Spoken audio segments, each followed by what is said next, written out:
Usualmente, en el ámbito de la salud, es común escuchar hablar de consentimiento informado.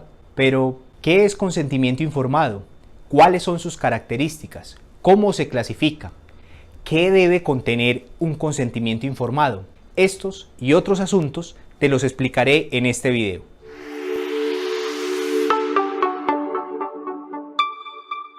Hola, mi nombre es José Manuel Flores Ramos, soy abogado con especialización en Derecho Médico y además soy profesional de la salud. Brindo mis servicios a todo Colombia con el equipo de Tu Jurista en Salud.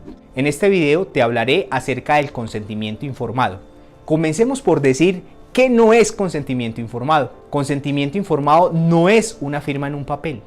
Consentimiento informado no es un formato estandarizado. Consentimiento informado no es un trámite en cabeza del personal administrativo. El consentimiento informado encierra un conjunto de acciones que, por un lado, contienen un deber profesional y por otro, un derecho fundamental de las personas. En este caso, los pacientes. Este derecho fundamental es el libre desarrollo de la personalidad, cuyo núcleo esencial es la autonomía. En últimas, como cualquier otro derecho fundamental, lo que se busca es la satisfacción de la dignidad humana.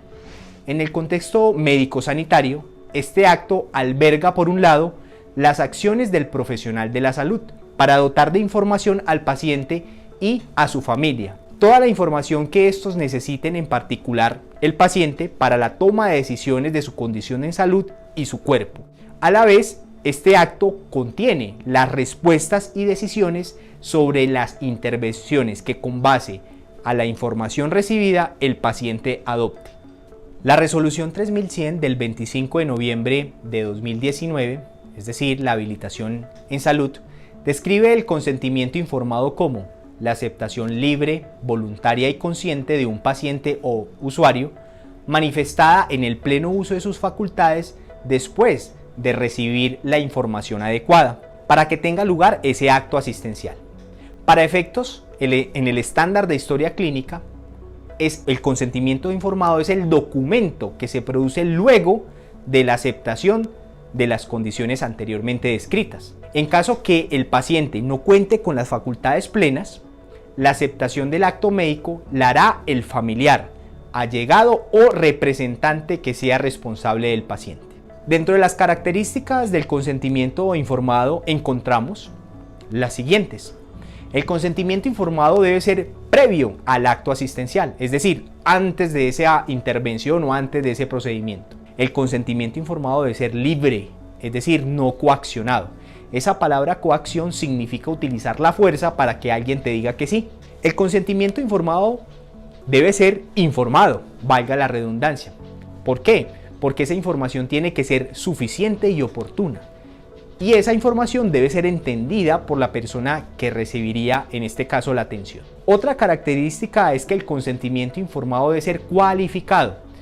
Es decir, según el acto asistencial, procedimiento o intervención, se brinda información sobre este y debe haber un cumplimiento de determinadas formalidades. Algunos teóricos sobre el tema realizan una clasificación de este acto, consentimiento informado, y esta puede ser según las formalidades en verbal o escrito, o según el mecanismo o momento de manifestación de la voluntad, en actual y previo. Existe también el consentimiento sustituto, que es la manifestación de la voluntad de un tercero por el paciente, cuando éste es, por ejemplo, incapaz. Respecto a qué debe contener el consentimiento informado, pues básicamente se utilizan las WHs, es decir, las WH en inglés, es decir, qué se va a hacer, por qué se va a hacer, dónde se va a hacer, cuándo se va a hacer, qué riesgos implica llevar a cabo ese acto, qué alternativas existen a lo que se propone, qué pasaría si no se realiza ese acto asistencial. Entonces, básicamente, una de las competencias que se debe poner en práctica el profesional de la salud es precisamente esa competencia de la comunicación efectiva para dar cumplimiento a esos requisitos que te mencioné que debe contener el consentimiento informado. Si eres parte de una clínica o un hospital, o si eres un profesional de la salud y quieres que te ayudemos a diseñar o construir ese consentimiento informado y que cumpla todos los requisitos, contrata entonces nuestros servicios. Estaremos muy complacidos en poderte ayudar. Si eres un paciente y sientes que te vulneraron el derecho a la información en el consentimiento informado, también te podemos asesorar en tu situación. Ahora bien, cuando el paciente se encuentra en estado de inconsciencia, cuando es menor de edad o cuando tiene alteración del estado mental, el consentimiento informado tiene una variación. En un próximo video haremos hincapié o haremos referencia a esas situaciones excepcionales, puesto que esto es un tema que también tiene que ver con el concepto que se maneja en la ciencia jurídica o en el derecho, que conocemos como la capacidad. Existe mucha jurisprudencia referente a este tema, al consentimiento informado. Esa palabra jurisprudencia pues hace referencia a las decisiones o sentencias que emiten los tribunales, como la Corte Suprema de Justicia, el Consejo de Estado o la Corte Constitucional. En materia del consentimiento informado te comparto la siguiente jurisprudencia. La sentencia C-182 del 2016, proferida por la Corte Constitucional, donde se declara exequible, es decir, se declara constitucional el artículo 6 de la ley 1412 o 1412 de 2010. Y esta ley es por medio de la cual se autoriza la realización de forma gratuita y se promueve la ligadura de conductos deferentes o vasectomía y la ligadura de trompas de falopio como formas para fomentar la paternidad y maternidad responsable. En esta sentencia se describe, por ejemplo, el grado de cualificación del consentimiento informado, el nivel de adecuación y entre otros asuntos se tocan en esa sentencia. Para concluir, pues en este video de Tu Jurista en Salud, te compartimos las definiciones de consentimiento informado, cuáles eran sus características, cómo se clasifica el consentimiento informado, qué requisitos mínimos debe contener el consentimiento informado y además te compartimos una sentencia de la Corte Constitucional. Si quieres conocer nuestros servicios para clínicas, hospitales, EPS, firmas jurídicas, instituciones educativas o profesionales de la salud, o si eres un paciente que requiere alguna asesoría relacionada con atención en salud, e inclusive si eres un abogado o un jurista con un asunto de responsabilidad médica y estás lógicamente en cualquier parte de Colombia, te podemos ayudar. Si te gustó este contenido, pues dale me gusta y te invitamos a suscribirte a nuestro canal y visitar nuestra página web, que está en la descripción de este video. No olvides que nuestro eslogan es para la eficiencia en el servicio y la garantía del derecho a la salud.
Oye, y ahora que tocas este tema, esto es algo central que ha ocupado a muchos tribunales alrededor del mundo, también a nuestra Suprema Corte, y que está regulado en la Ley General de Salud, en normas oficiales mexicanas, el consentimiento informado. Porque naturalmente cuando uno acude ante un profesional de la medicina, cuando uno pues tiene que practicarse, incluso imaginemos en el peor caso, pues una cirugía, hay un ámbito de incertidumbre. Es decir, pues si tú no eres médico, no sabes exactamente qué te van a hacer, cuál va a ser el proceso de recuperación, cuál es el porcentaje de riesgo o de incluso de fallecimiento, porque también hay un porcentaje de posibilidades de que no la libres en una atención quirúrgica, por ejemplo. Entonces, ¿qué papel juega? Bueno, primero, ¿qué es? Y luego, ¿qué papel juega en todo esto que estamos hablando de la malpraxis médica? El consentimiento informado que mencionabas, eso.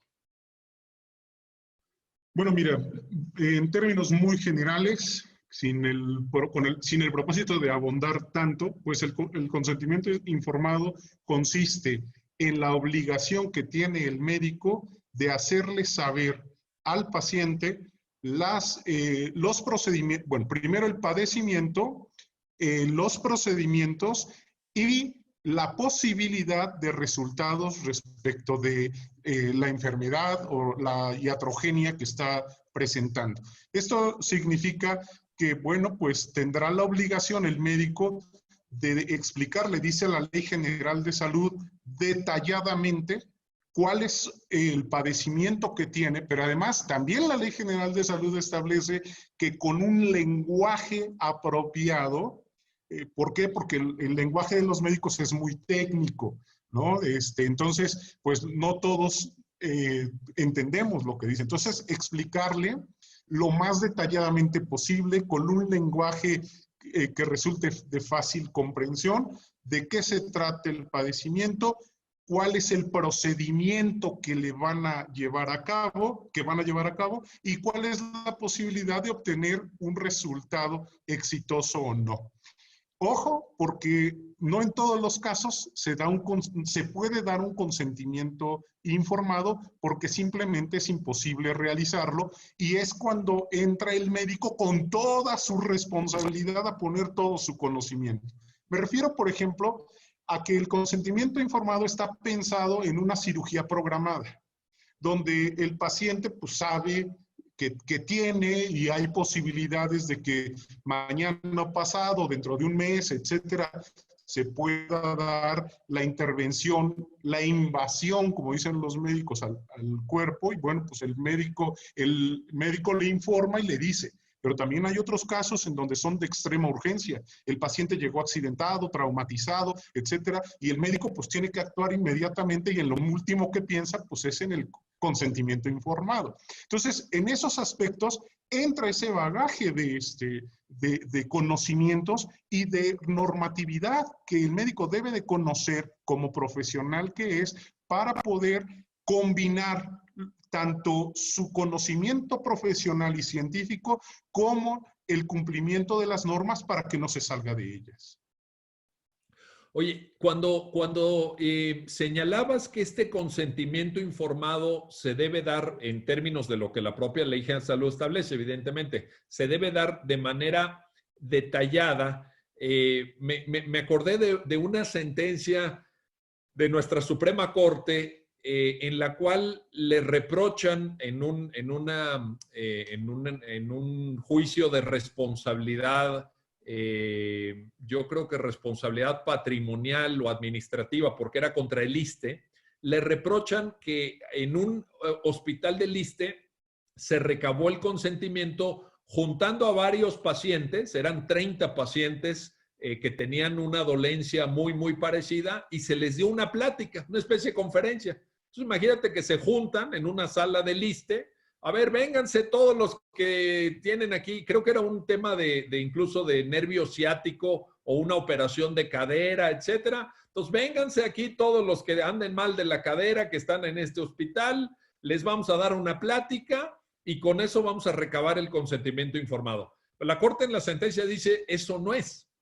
O sea, ahí no se está cumpliendo porque, como tú muy bien lo dijiste, entonces, Eso no es detallado. Detallado tiene que ser apropiado para cada caso, ¿no? Para cada persona, porque cada dolencia es diferente. Cada paciente tiene una situación distinta, ¿no?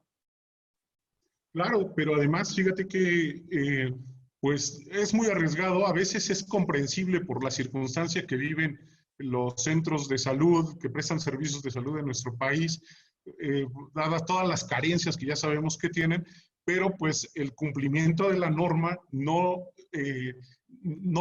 autoriza que se hagan este tipo de situaciones, porque incluso las condiciones, como tú bien lo señalas, las condiciones físicas de cada paciente son diferentes. La Ley General de Salud incluso reconoce en los principios que maneja que ante un mismo tratamiento, la respuesta del paciente puede ser diferente. Entonces, cuando se da el consentimiento informado, cuando se obtiene del paciente, es porque el médico ya ha valorado todas las circunstancias especiales, específicas de ese paciente en particular, que es que cuánto pesa, que si es diabético, que si tiene padecimientos, y eso pues no lo puedes generalizar, tienes que hacerlo de manera específica para cada uno. Pero fíjate, sucede que luego se dan este tipo de actos y hay alguno u otro paciente que sí se atreve a reclamar, pero no al médico, sino al ISSSTE o al Estado. ¿Por qué? Pues porque al Estado no le dio la atención que la propia ley señala y muchas veces el Estado se ve obligado a indemnizar a estos pacientes con cantidades millonarias. Y creo yo que al Estado le saldría más barato cumplir con la ley que no cumplirla por todas estas circunstancias que se dan. Pero bueno.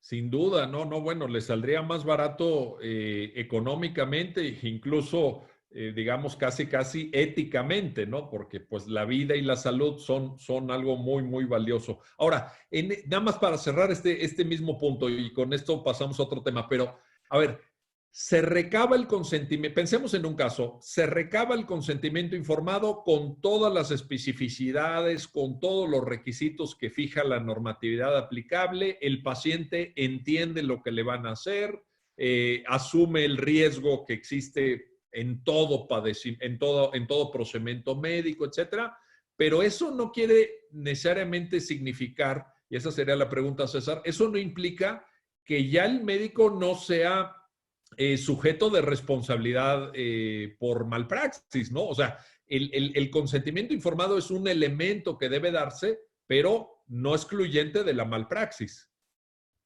Sí, claro, es la información del paciente sobre el padecimiento y el tratamiento que le van que van a llevar a cabo los médicos. Pero cuando ese procedimiento se desarrolla, cuando ese tratamiento se desarrolla, ahí puede venir el error, ahí puede venir la malpraxis, la negligencia, incluso, fíjate Miguel, lo que hemos visto en algunos casos, en donde ha habido error de diagnóstico, que ya la Corte nos ha dicho en una jurisprudencia cómo se especifica el error de diagnóstico, y hay consentimiento informado. Entonces, este ejemplo nos permite saber que el hecho de que haya un consentimiento informado no quiere decir que se excluya del error de diagnóstico. Es decir, con un diagnóstico erróneo le están informando, les están obteniendo un consentimiento informado del paciente. Son cuestiones que sí pueden permitir tener la responsabilidad del médico aun cuando exista consentimiento informado. Oye,